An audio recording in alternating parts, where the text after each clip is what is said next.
নির্বাচন নিয়ে খেলার তো শেষ নেই। তারপরেও 96 সালে যখন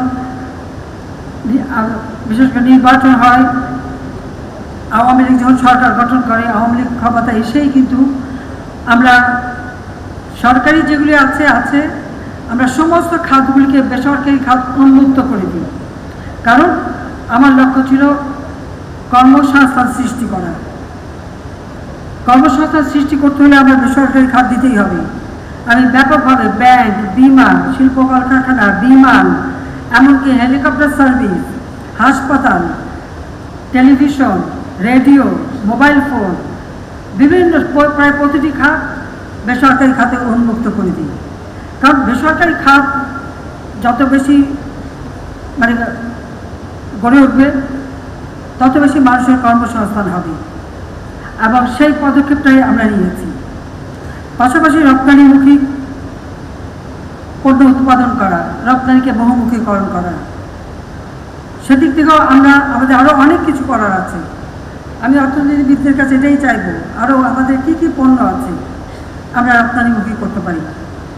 আমাদের যত বিদেশি দূতাবাস আছে, প্রত্যেকটা রাষ্ট্রদূতকে আমি নির্দেশ দিয়েছি প্রথম আছে তখন থেকেই, যে কোন দেশে কোন জিনিসের চাহিদা আছে, তার কোনটা আমরা উৎপাদন করতে পারি, আমরা রপ্তানি করতে পারি, সেটা খুঁজে বার করা। তাছাড়া আপনারা জানেন যে আমরা 100টা অর্থনৈতিক অঞ্চল করে তুলছি।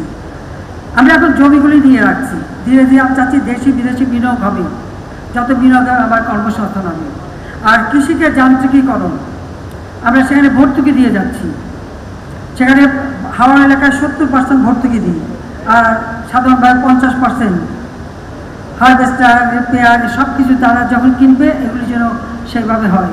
কিন্তু তাতেও সব কিছু একটা কৃষকের পক্ষে সম্ভব না। তাই সমবায় ভিত্তিক যাতে কৃষি উৎপাদন বাড়ানো যায় সেই চেষ্টাও আমাদের রয়েছে, আমরা সেটাও করে যাচ্ছি। ওয়ালটন ফ্রিজ কিনে অনেকের মতো আপনিও হয়ে যেতে পারেন মিলেনিয়াল, সেরা পণ্যের সেরা অফার। আমাদের ঘোষণা ছিল ডিজিটাল বাংলাদেশ গড়ে তুলব। আজকে আমরা ডিজিটাল বাংলাদেশ গড়ে তুলেছি। প্রায় প্রতি ইউনিয়ন পর্যায় পর্যন্ত ব্রডব্যান্ড, ওয়াইফাই কানেকশন এবং বঙ্গবন্ধু স্যাটেলাইট 1 এই কানেক্টিভিটি কিন্তু সৃষ্টি করা হয়েছে।